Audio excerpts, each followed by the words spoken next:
burning down into ashes. And I'm ready. Last is he who doesn't follow the footsteps of his ancestors. The gift of divinity was seen and done by our predecessors. But we forget.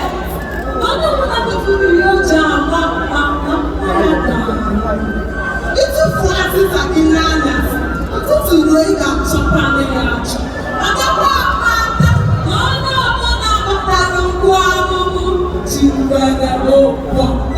Our identity is embedded in us sitting our nation. It's simply embedded in our present house, the story of the Mundese. Appreciado and Pado reminds me of actually this one.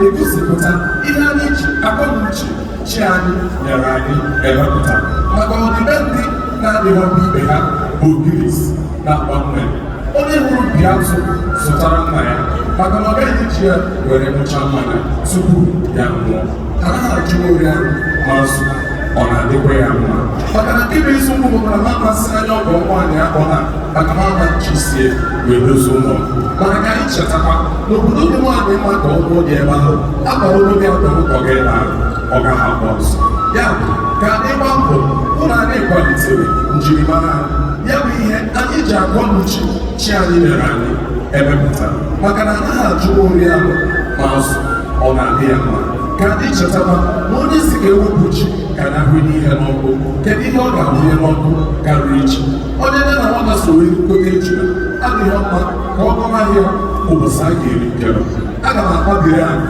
so onye ọkụ maka na ntị na-anụ ihe abụghị ma ọha bụ okwu ọta okwu ọja ugo eze na adụmụchu akpụkpọ na-ahịa eze na-asị ka ya bụ ọhịa ndị ka ọ ga-enwe amaghị ya maka ntụcha ihe dị na-achị onye ya achị ga-agba ọtọ asara ikpere ka o si eji oji ịgbara na mmiri na ncha ga-agwụ n'ụlọ tinyekwara na ọsa ọnọdụ ibu nọ na mgbapụ onye hụrụ tata ka ahụ ozi maka na chara ka mbịa abụghị ọzọ igbo n'igbo